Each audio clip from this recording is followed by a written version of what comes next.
We're here today to introduce a new version of the Virginia ConservationVision recreation access model. And just to start off with a few introductions, my name is Kirsten Hazler, and I'm a landscape ecologist with the Virginia Natural Heritage Program.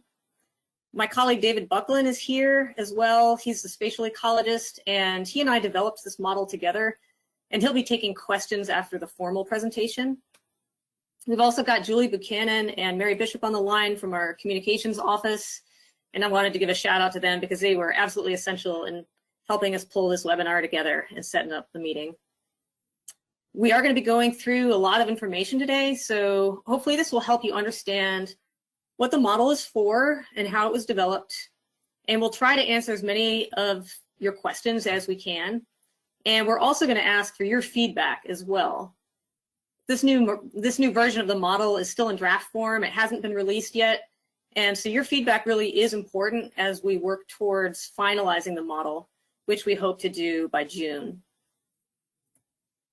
I know you've all been in a gazillion online meetings and webinars over the past year, but just in case you're not familiar with the GoToWebinar format, we do have a little bit of help here. You can find this document in the handouts, just a little cheat sheet for GoToWebinar. And I'd like to point out the most important thing here is the question box, which you can type in your questions at any time, and then we'll see those questions and we'll try to get to as many of those as we can. So just to give you an overview of what's going to be happening over the next hour, we're going to start off with a pre-recorded presentation video, which is about a half an hour long. And then we're going to follow that with a live question and answer period. And David will be taking the first shot at answering those questions. And then we're going to actually turn it around and ask you questions, ask you to give us some feedback and answer some specific decision points that we need to make to finalize the model. And then if we have any time after that, we can still maybe take a few more questions before we wrap things up. And then I also want to let you know that we will be sending out a follow-up survey within a few days. We'll be sending that out by email, so you'll have another chance to give feedback at that time as well. Now, just a few housekeeping things. This meeting is being recorded, and we are keeping the audience muted just because it is a pretty big meeting. We've already got almost 50 of you in here, and we're still expecting more. So, but you can type questions into that questions box at any time. You don't have to wait for the video to be over. You can type whenever the question pops into your head. And like I said, we'll try to get to as many of those as we can. Now, before we actually get into the meat of things, let's just do a little icebreaker. I want you to think about the term nature-based recreation and what that means to you. What images come to your mind when you think about that, and what kind of mood or emotion does it evoke? And so I'd like you to go to this website. Hopefully you see this. If you go to menti.com and then you type in this code, then you can answer that question, and we'll start seeing people's answers pop up in this blank screen. So give that a try, and let's see what we come up with. You can do that either on the computer you're already on to watch the webinar, or you can actually do this on your phone as well. But please do type something in, otherwise it's going to be a really boring slide. I'm going to do it myself.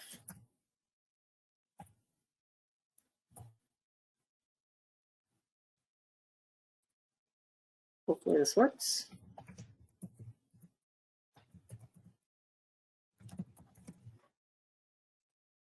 Don't be shy. All right, so I know it works because I just put those in. So let's see what you have to add. There you go. Keep them coming. Excellent.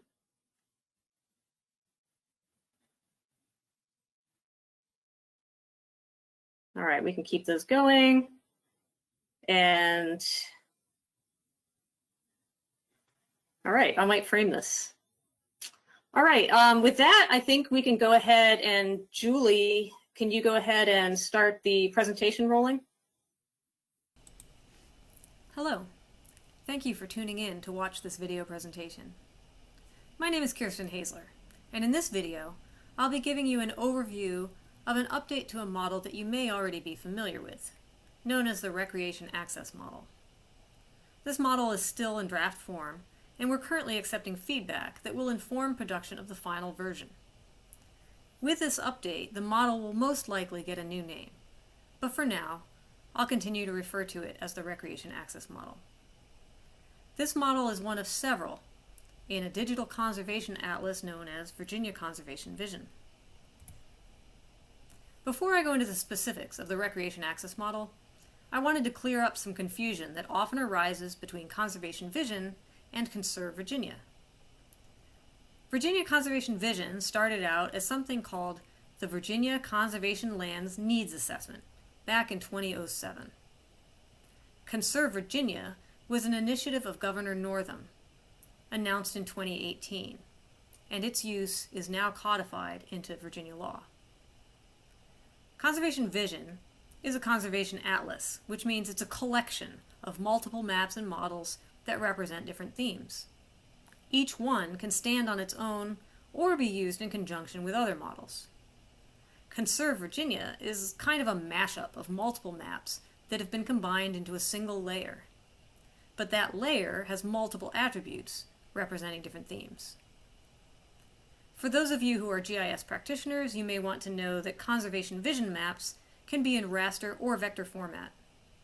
The Conserve Virginia map is in vector format. It's made up of polygons. In ConservationVision maps, priorities may be ranked values or continuous values. Because of this, you can see the relative priorities from high to low. The Conserve Virginia map is binary. That means things are either prioritized or not. Only the highest priorities are included in Conserve Virginia. Derivatives of many of the ConservationVision models have been incorporated into Conserve Virginia. The Recreation Access Model is part of ConservationVision, but it's a bit of an oddball because it has not been incorporated into Conserve Virginia in any direct way. But it is referenced on the Conserve Virginia webpage, and the Office of the Secretary of Natural Resources has indicated a need for incorporation of a recreation component into Conserve Virginia. We're hoping that with this model update, there will be a clearer path forward to include outdoor recreation directly as one of the key attributes in the Conserve Virginia map. When developing a model of any type, we need to be clear on the objectives. So what's our model focus? What are we actually trying to do? What do you think about when you hear the term recreation access? Different people may have very different expectations about what that means, and therefore different expectations about what this model is for and how it can be used. There are lots of valid interpretations for recreation access, so it's really important that we clarify and explain exactly what we're trying to do. In getting feedback for the previous version of the model, many important aspects were brought up. There were lots of valid concerns and lots of perspectives that need to be addressed in some way. But we can't address them all, even though they're important. The bottom line is we have to be clear about what we're focusing on and what objectives we're trying to meet. To be useful, the model needs to have a clear and relatively narrow focus. So that brings me to our mandate. We reached out to the Secretary of Natural Resources to get a better picture of what this model is supposed to be.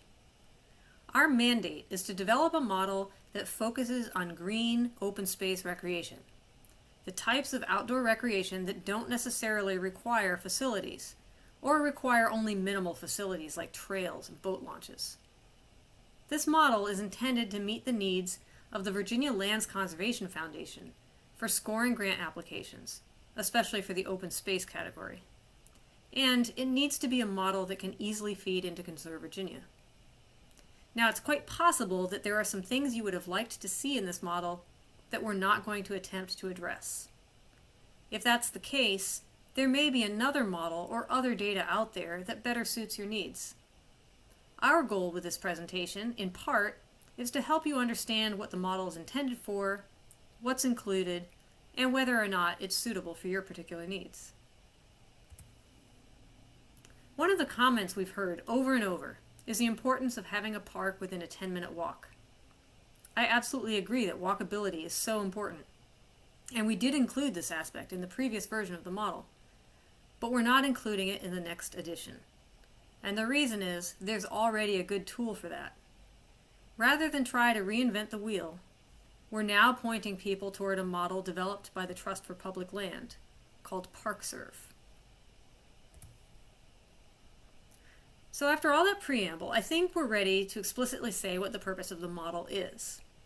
We want to try to quantify the relative availability of opportunities for nature-based recreation and see how it compares across the state. And then we want to use this information to identify areas where more opportunities are needed so that limited funds can be equitably distributed for outdoor recreation projects. The purpose of the upcoming replacement model is essentially the same as before, but now we're making it explicit that we're talking about nature-based recreation. We've narrowed the focus, we've reduced the number of metrics, and we've tried to make this next update a little easier to understand and easier to use. Before I go any further, I should probably say what I actually mean by nature-based recreation. This definition is from a journal called Forest History Today. When I say nature-based recreation, I mean outdoor activities in natural settings or otherwise involving in some direct way elements of nature, terrain, plants, wildlife, water bodies. So this model focuses on places to get out into nature, either on land or on the water.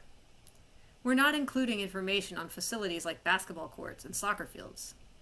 We're not including information on recreation programming. We're not including information on smaller parks, which, because of their size, fundamentally just cannot offer what we would consider to be a quote-unquote natural experience. We're not getting into the specifics of the types of trails available, whether they're for pedestrians, bikes, horses, or wheelchairs. That's not to say that these things aren't important in their own right. They are important, but those are not things we're trying to address with this particular model. Next, I'm going to go over some other definitions that are critical for understanding the model. I'm sorry to bring in an acronym, but we're using the acronym PPA to refer to any park or protected area that is open to the public for recreational use. We wanted to use this acronym because we needed to make it clear that the model is not just about parks. So when we say PPA, that can include any kind of park, state, national, regional, local, but it can also include state and national forests, battlefields and historic sites, natural area preserves with public access, and any other land that's open to the public for recreational use. An access point should be straightforward. It's any location at which a recreational user can enter a PPA or access the water for water-based activities. A recreation feature is either a water access point or a PPA. It's basically just a collective term to refer to either of those. Now we need to make a distinction between the total area of a PPA and the area that's actually available for recreational use. For example, you could have a relatively large natural area, but if there's just one short loop trail going through it, not much of it is actually available to recreational users. In theory, yes, you could traipse off trail through the underbrush, but in practice, you probably wouldn't want to. And from a natural resource protection perspective, we wouldn't want you to do that either. So we decided to measure availability based on a buffer around access points, trails, and internal roads. In this image, you see a schematic of a section of a park. The orange lines represent internal roads, the dotted lines represent trails, and the solid green areas are within 300 feet of these roads and trails. That's what we're calling the available area. The pale green hatched areas are outside of that 300-foot buffer, and so we consider them to be unavailable. So this is a feedback opportunity for you. Do you agree with using a 300-foot buffer to define available area? Or do you think it should be longer or shorter? or is it just right? Let us know. What do we mean by available green space? For the purpose of this model, any land area that is non-impervious is classified as green space. So the available green space is the portion of the available area that's non-impervious. In this image, the green shaded area is the available area.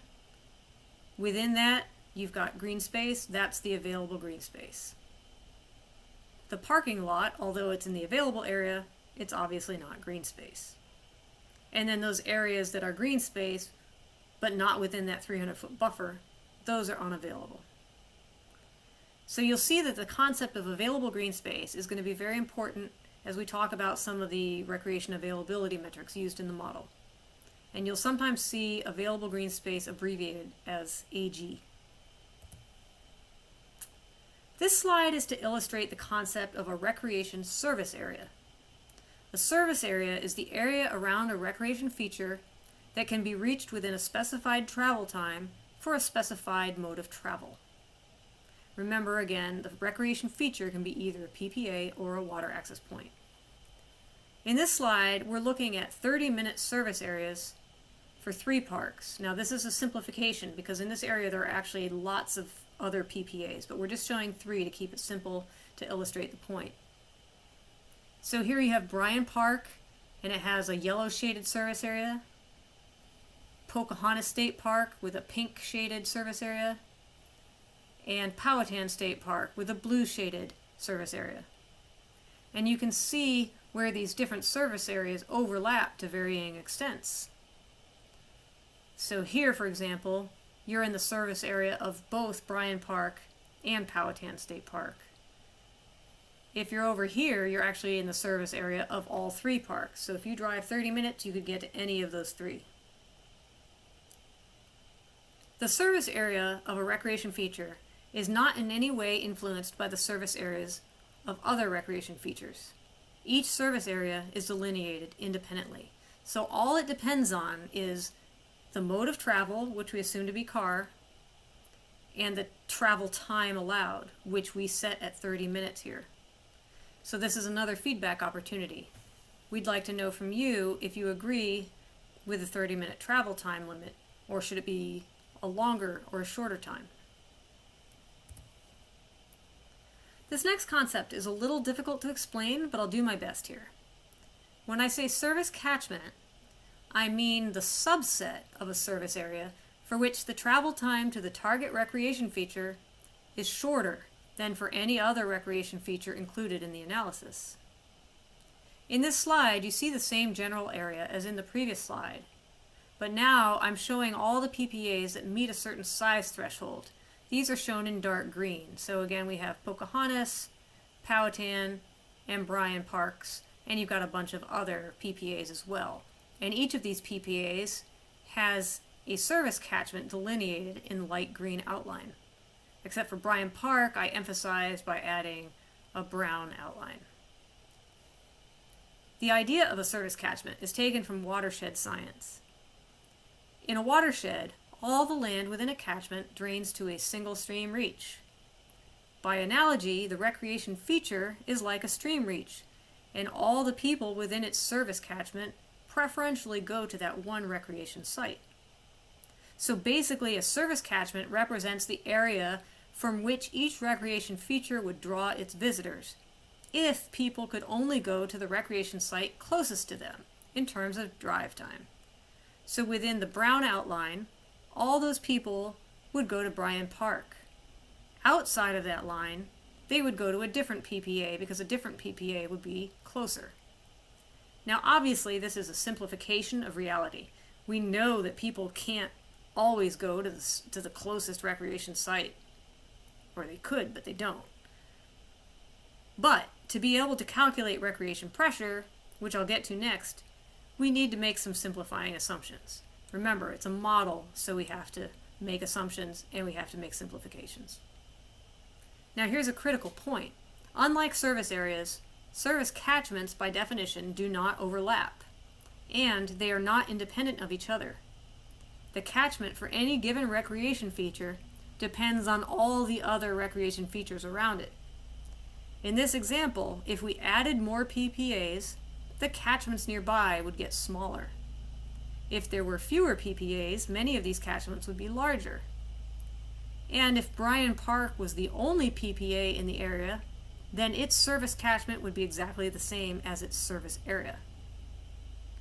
Now, for this analysis, for PPAs, we limited the analysis to those lands with at least 25 acres of available green space. The rationale is that with anything less than that, you really can't get a nature-based recreation experience. So here's two more feedback opportunities. First, do you agree with the travel time that we used, 30 minutes, to define the catchments? And do you agree with the threshold green space size needed to qualify a PPA for inclusion in the analysis? Now that I've explained the concept of service catchments, I can go on to recreation pressure. Recreation pressure is a measure of the potential for overcrowding or overuse of a recreation feature based on the size of the population within its service catchment and, for PPAs, the amount of available green space. So recreation pressure is defined by two quantities, the number of people and the number or amount of recreation features. And it's defined at the level of the service catchment.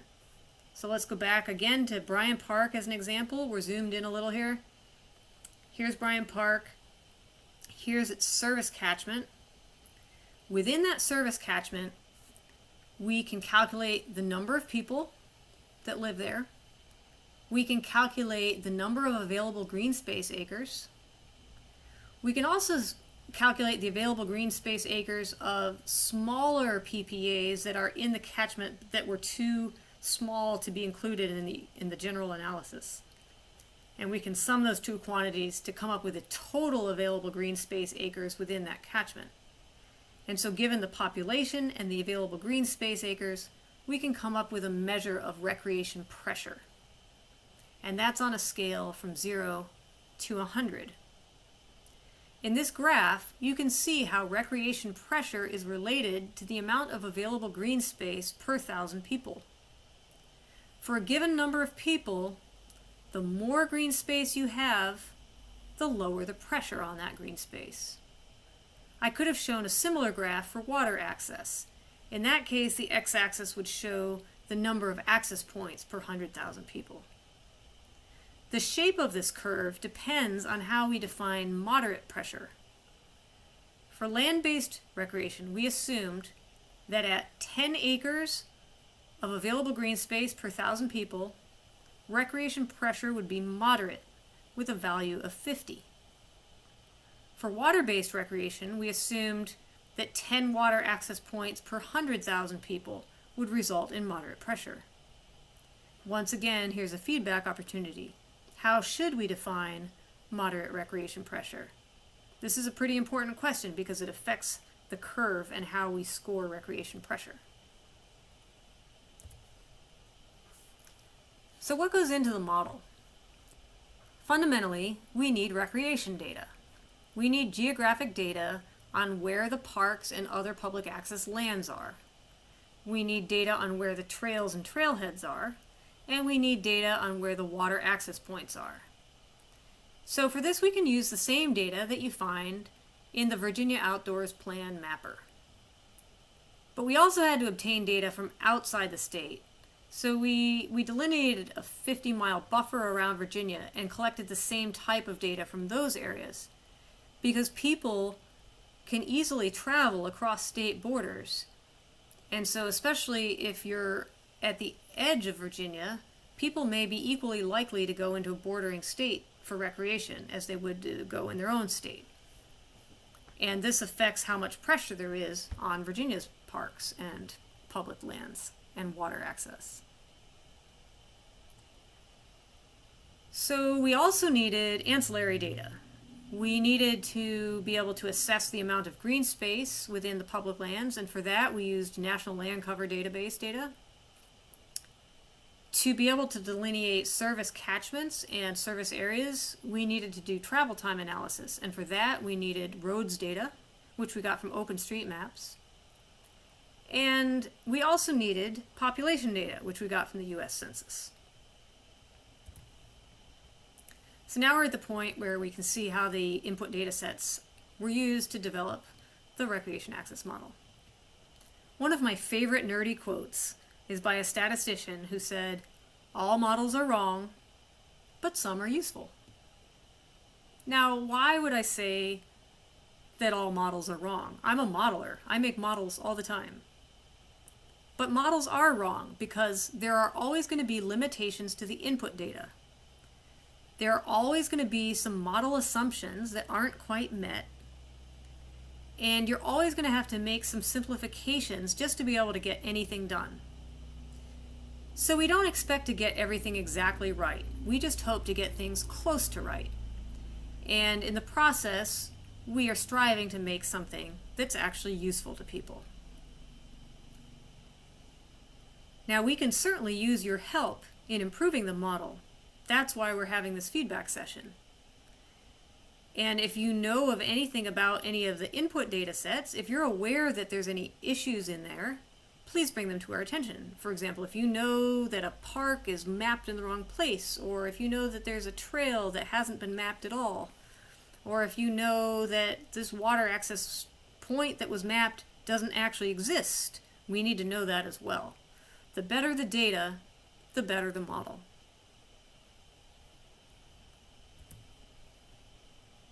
Now, how do we measure recreation access? We need a set of metrics. We had several goals for developing these metrics. We wanted to limit it to a small handful. In the last version of the model, I think we developed too many metrics, and it just got to be too messy. There was too much going on. It was starting to look like the kitchen sink. So we've pared it down. We reduced the number of metrics for this version.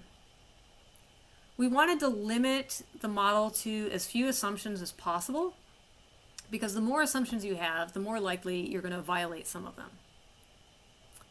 We wanted to keep the metrics to something that could be calculated statewide. So if you're doing a model that's for a smaller area, like a city or a county, it may be that there's certain metrics that you could measure at that level that we can't measure at the statewide level. So please keep that in mind as you think about this model. We wanted metrics that were reasonably intuitive so that people would understand them easily. Because if things are too complicated and people can't understand them, they're not going to want to use the model. And we want this model to be used. We want it to be useful to people like you. We wanted each metric to be able to stand on its own and be useful in its own right. And at the same time, we wanted the metrics to be readily combined into a composite score. So this is what we come up with. We have 4 metrics for land-based recreation and 4 metrics for water-based recreation. And again, another feedback opportunity. How do you feel about this set of metrics? Is there something that's glaringly missing? How do you think these different metrics should be weighted to come up with a composite score? So now I'm going to go through and show you some results for each of these metrics in a minute. So we'll go over them in a little bit more detail in a second. But first I want to mention the foundation of this model is travel time analysis. All of the metrics in this model depend on travel time analysis. We need to be able to estimate the amount of time it takes to get from any point on the map to any recreation destination. And to do this, we need detailed roads data set up as a network with which we can model travel. In this network, it's important that roads connect where they're supposed to and don't connect where they're not supposed to. So for example, where an interstate highway crosses a smaller road, they can't connect directly. They can only connect where there's an access ramp. We also need to distinguish between different types of roads, because different types of roads have different speed limits associated with them. And so we built in the different road speeds into the model. You can also set restrictions on the network. So for example, you can't go the wrong way down a one-way street, and you can't drive a car on a pedestrian-only street or trail. So we used Network Analyst in ArcGIS Pro to set up the roads network and to run the travel times analysis. So now let's see some of the model results. I'm going to show you one slide for each of those metrics. The first metric is terrestrial recreation pressure. This is based on 30-minute service catchments for PPAs with at least 25 available green space acres. So here you see the light shaded yellow areas are places where recreation pressure is very low. The dark red is places where the recreation pressure is high.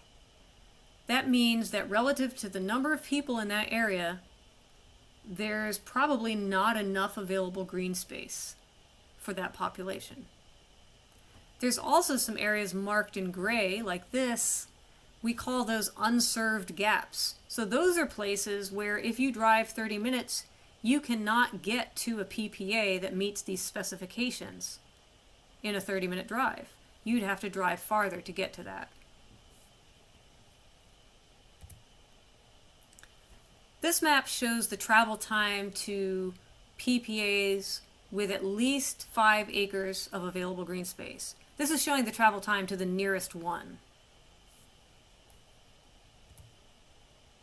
In this slide, you see the number of PPAs that are at least 100 acres that you can reach within a 30-minute drive. So if you're in the dark brown area here, if you drive 30 minutes, you will not reach a PPA with 100 acres. You're going to have to drive farther than 30 minutes. But if you're in this dark green area, if you drive 30 minutes, you can actually get to over 20 PPAs with at least 100 acres. Here's a similar map to the last one, except this time we're limiting it to PPAs with at least 600 acres, and we've extended the drive time to 60 minutes. Here we see aquatic recreation pressure, and this is based on 30-minute service catchments for water access points. It's pretty much identical in structure to the terrestrial map. It's just a little bit different pattern. Here we see the travel time to the nearest water access point. Here we see the number of water access points that you can reach within a 30-minute drive. Again, the dark brown shows areas where if you drive 30 minutes, you cannot reach a water access point. You have to drive farther than 30 minutes. Whereas if you're in the dark green area, if you drive 30 minutes, you'll get to a lot of different water access points. So you have a high diversity of potential places that you can go for your water access needs. And then finally, we have the number of water-based activities that you can reach within a 30-minute drive. And the possible activities in this case are boating, swimming, or fishing. And so that series of maps covers all 8 of the metrics that we incorporated into the model. And then, of course, at some point we would like to combine those metrics into a composite metric. And we haven't done that yet. We're still waiting on your feedback to decide how to do that. Like the current version of the model, once the new model is ready, it will be freely available for you to use. You'll be able to find online maps, which you can zoom around in an interactive way you can get to your location of interest. And if you're a GIS professional who wants to be able to get data into your own desktop applications, you will be able to do that. You'll be able to download the data and just pull it in on your, ArcGIS on your desktop. The model is intended to assist in conservation and recreation planning at broad scales. So we hope that planning districts and counties will use this data as they develop their comprehensive plans. And we hope that land trusts will make use of the data as they decide which conservation easements to pursue. Of course, you need to remember that this is a statewide model, and you'll most likely want to supplement it with more local data to meet your objectives. The model will continue to be used by VLCF and others to score grant applications. And we hope to see the model formally incorporated into the next iteration of the Virginia Outdoors Plan. And finally, we believe that we should be able to develop a new data set from this model that can be integrated directly into the next update of Conserve Virginia. And that concludes this presentation. If you have any questions or feedback, please feel free to contact me at this address at any time. Thank you for listening, and have a good day.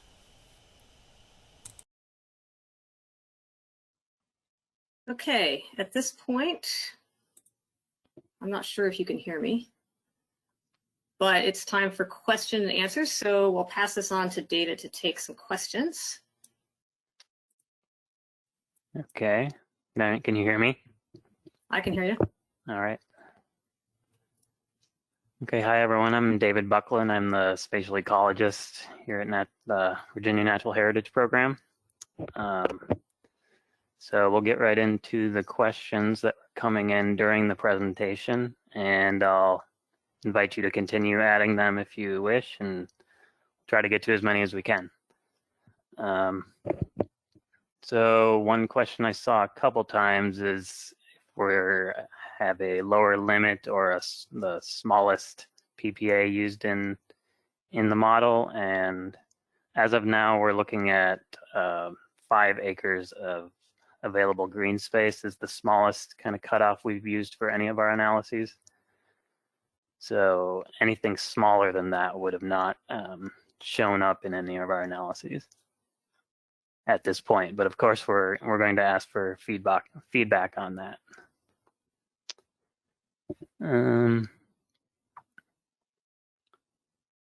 There's other questions about the buffer width used.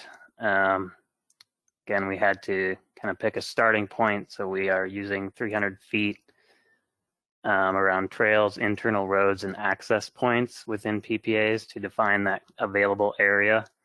And that's another thing we'll be looking for your input on.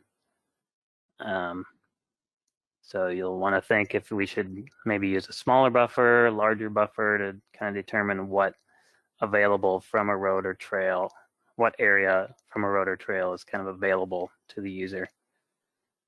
And another thing we'll ask for input on is the travel time. We're kind of using a standard of 30 minutes from PPAs and water access points. So I see some comments that might be a little bit too long in some cases, too long of a travel time. So we'll be asking for your input on that as well.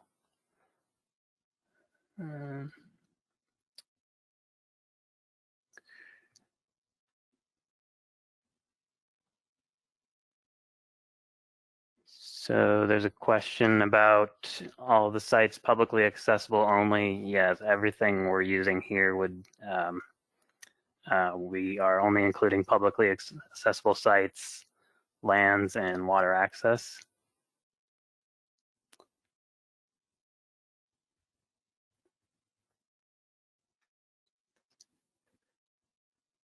There's a question from Liz Belcher. You seem to be ignoring the attractiveness of some places. No, not all green space is equal. So that's my answer at the moment was this is a case where we're kind of limited by making simplifying assumptions for a model. When we're modeling, we do need to have consistent data for every kind of input point in the model. So it's really hard to kind of judge thousands of different parks and protected areas without some kind of consistent attribute. So at the moment, we're using this accessible green space because that's something we can actually calculate using other data sets. So, but we're definitely welcome to looking into other ways to attribute either water access points or the PPAs to kind of help with the scoring in the model.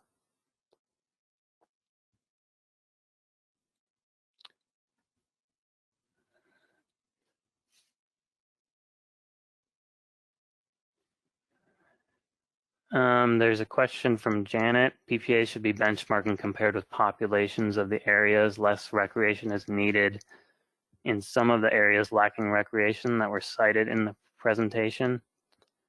So the one, the analysis with the catchments, the recreation catchments, that does use population in the analysis. So you delineate the catchment, the area where everyone in the catchment, that is their closest either water access point or park and protected area. And then we also calculate how many people are in that catchment. So if there's the same size protected area in two different catchments, but more people in one of the catchments, then that catchment will show kind of a higher higher need, or what are we calling it? Higher recreation pressure in that catchment.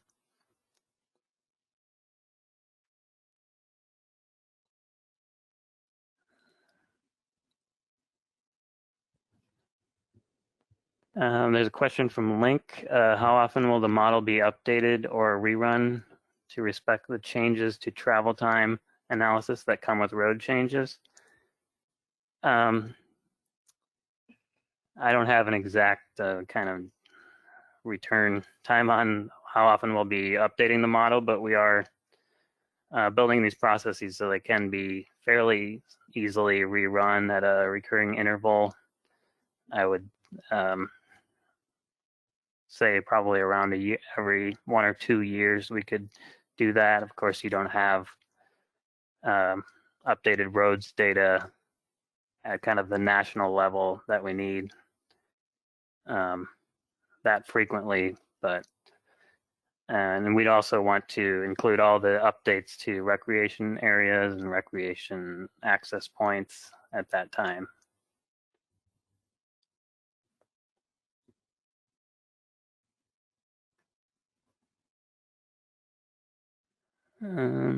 Lots of questions coming in now. Is 300 feet on each side or 100 feet each side? So for the, I assume you're talking about the buffer for the available area. Right now we are using 300 feet on each side. So a true 300 feet buffer. So it'd be 600 feet wide around a trail or road or access point.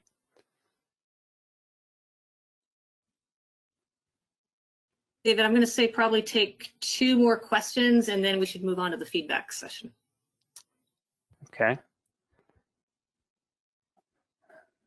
Did you have any, Kirsten, did you have any ones you wanted to get to, or there's a lot coming in here? There are a lot, and we're not going to be able to get to everything. So we'll try to answer some of these questions. We'll probably make an FAQ and put it up on our website for the questions that seem to be getting a lot of use. Somebody asked, how heavily do these data weigh in LWCF and other DCR grant opportunities? So to that, I'll say we don't have the power to say how much that weights. Right now, I don't have it off the top of my head. There may be somebody like Sue on the line who could tell us how much weight these carry. But like I said, we're just the modelers. We're not the ones who decide how much to weight the individual models. I don't know, Sue, would you like to say anything to that? We could maybe unmute you. To put you on the spot. No, it's fine. The open space and parks category of the VLCF grants doesn't have 10 points in the category. And then there's also additional scoring points for all 5 categories, where you can get up to 3 points for this recreation access model, for if there's a high need where the project is located. Does that help? I hope so. I think it helps. I would think so. Thank you, Sue. Okay. Sorry to put you on the spot. I'm glad I can help. Yeah, there are, I mean, there's documents that you can actually look up online. I don't have the link handy, but where you can actually see the scoring criteria. So that's not hidden. But I don't have personally the power to say how much things should score. All right, so I'm sorry we didn't get to all the questions, but we do want to move on to the feedback portion of this. So I guess you could still see my screen here. So What we're going to do now is we're going to actually ask you for input on some key decision points that are needed to finalize the model. And we are limited to multiple choice questions in this format. But like I said before, we will be we'll be following up with a more detailed feedback survey by email. So you are welcome to fill that out. That will get into a little bit more detail, and that will give you opportunities to write out free text comments as well, which we can't do in this webinar format.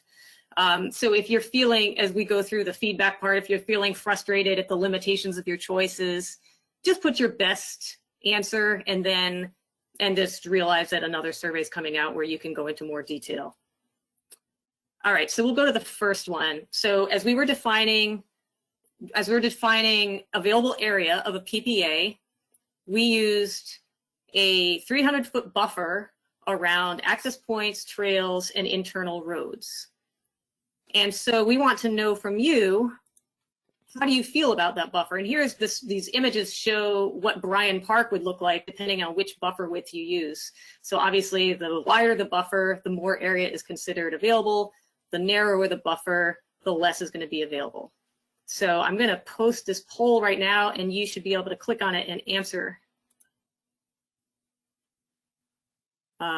There.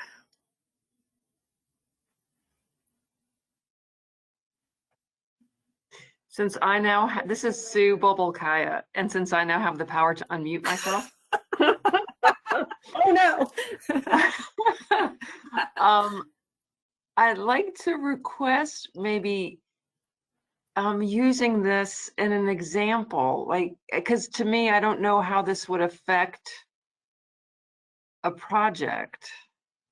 Do you know what I mean? Well, so the reason that we need to come up with sort of available green space acres is because, you know, you might have a really large natural area, but only part of it is really actually something that you can access as a recreational user. And so we needed some way to account for that. And the available acres is what we're then using to define things like recreation pressure as well. So like if you actually had fewer trails through this park, you would also have less available area. And so it really has a pretty big impact on how we calculate recreation pressure. Okay. If that makes sense. Thank you. It does. Yeah. Thank you. Okay.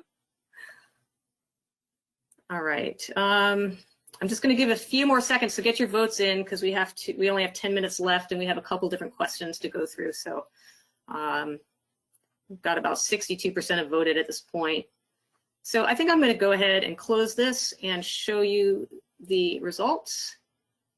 So as you can see, I mean, people have different opinions. It's going to be hard to make everybody happy, but we will, you know, again, like I said, we'll send out a survey, so we'll get a bigger sample size probably from that as well.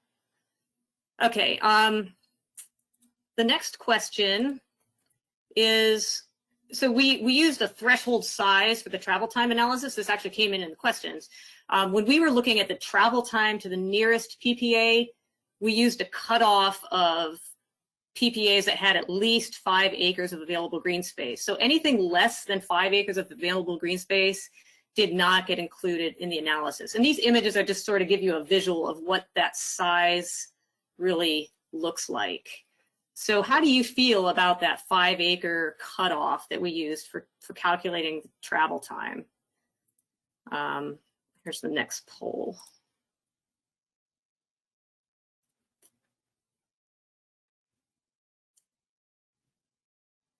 And remember, the higher that we set the size threshold, the more likely that the PPA probably offers something close, at least, to a natural experience. But also, the longer distance people would have to drive to actually reach a target that meets the criteria.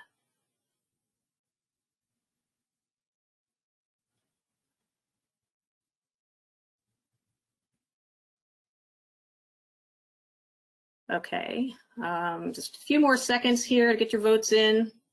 It's like the price is right or something. All right, we've got about 68% voted. Go ahead and close that and share. So about 40% of you think that we got it about right. There's about equal number of people thinking it should be smaller and equal number that is larger. So as you can see, there's a lot of variation in people's opinions. The next question is, So when we did the catchment analysis, those are those service catchments we delineated. We limited that analysis to PPAs that had at least 25 acres of available green space. And the rationale there, again, was that we thought anything smaller than that, we really didn't think was probably a natural experience. But of course, everybody's opinion on that may vary. So how do you feel about that 25-acre threshold? Again, a green space threshold for service catchment analysis.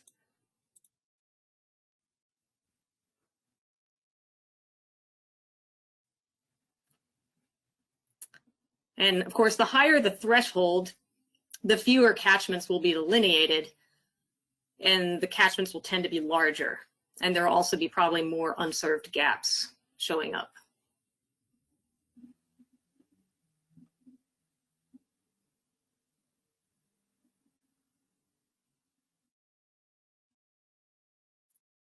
Okay, I'm going to go ahead and close that out and share.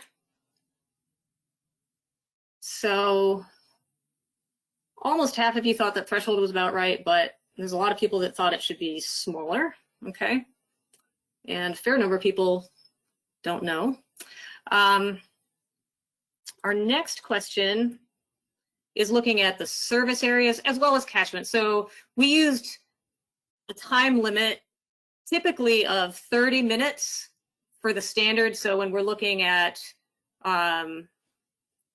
water access points and overlapping service areas of 100-acre PPAs, we used a 30-minute time limit. We did use a 60-minute time limit for those larger PPAs that had at least 600 acres of available green space. And the reason being was that we figured people are often willing to drive longer to get to a park or an area that's going to give them more recreation opportunities. So I'm going to follow now with 2 poll questions in succession. So remember that the longer the time limit, the more the service areas will overlap, and there will be fewer unserved gaps showing.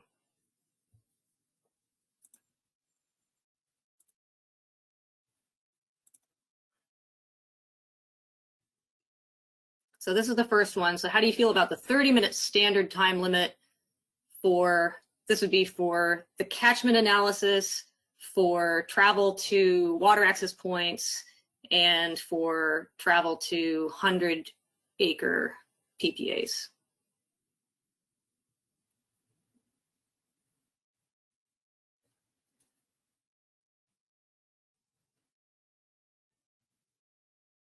Couple more votes trickling in.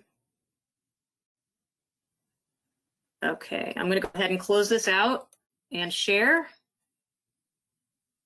Okay, so that's for the 30-minute time limit. Now I'm going to go on to the next question, which will be about the 60-minute time limit.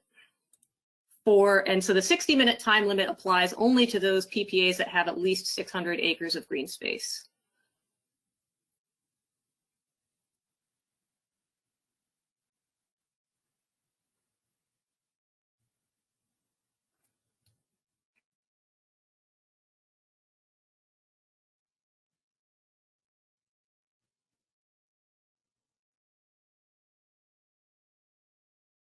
Okay, we'll go ahead and close that out and share.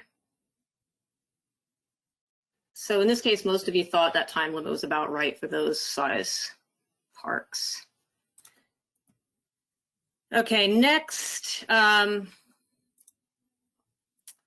we're looking at recreation pressure, we have that relationship between recreation pressure, which is on a scale from 0 to 100, and the amount of available green space acres per 1,000 people, or the water access points per 100,000 people.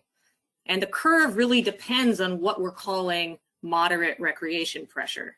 And so for the terrestrial-based recreation, we used 10 acres per 1,000 people as the standard that we called moderate pressure and gave a score of 50.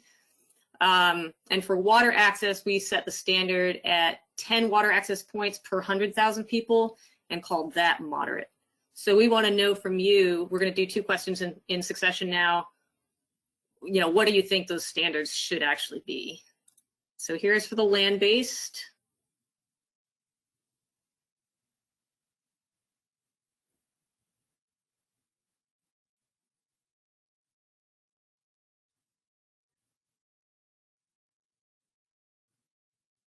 You were probably told there'd be no math or graphs.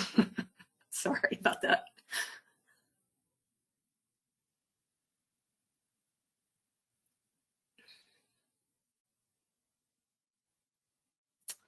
Okay, I'm going to close that and share.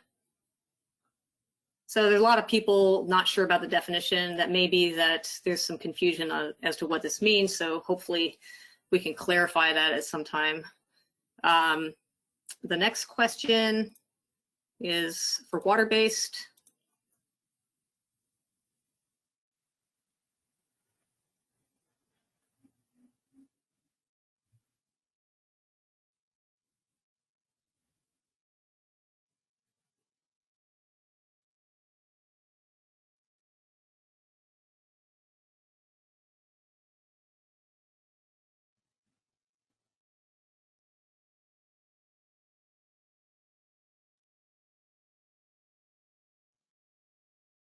All right, going to go ahead and close that out and share. Again, a lot of people not sure. So I'm not sure if that's, you're just not sure what the standard should be, or maybe we need to explain things a little better. So I'm sure we'll hear from you about that. And our last question is, what should we name the model? So right now we're calling it the recreation access model. So that's a choice if you want to keep it the way it is. And we threw out some other possibilities. We were actually limited to 5 answers to this. So those are the 5 we came up with. Again, in the survey that we send out, you may have some other suggestions you want to throw out, and those are totally welcome. So I'm going to go ahead and launch this last one. Which model name do you prefer?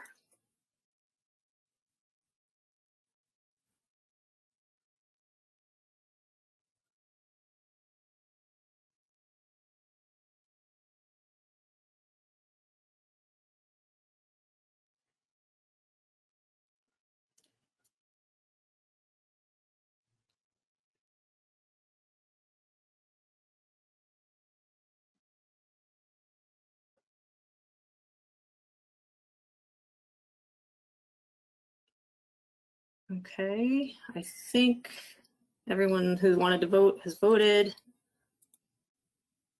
So there we go. Looks like the winner is nature-based recreation access model.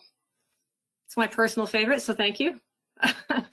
And we are right at the top of the hour here, so I guess I know that we didn't answer everybody's questions, and I'm sorry about that. But again, be on the lookout. In the next few days, we'll be sending out a survey that you can fill out. And there's my email address too. So if you'd like to send me an email with additional questions or comments, feel free to do so. And we really appreciate your attendance, and we really appreciate your feedback, and do rest assured we do take your feedback into account. So you know, be prepared that we can't actually do everything in a model, like I said, but we will do our best to incorporate the feedback that we can.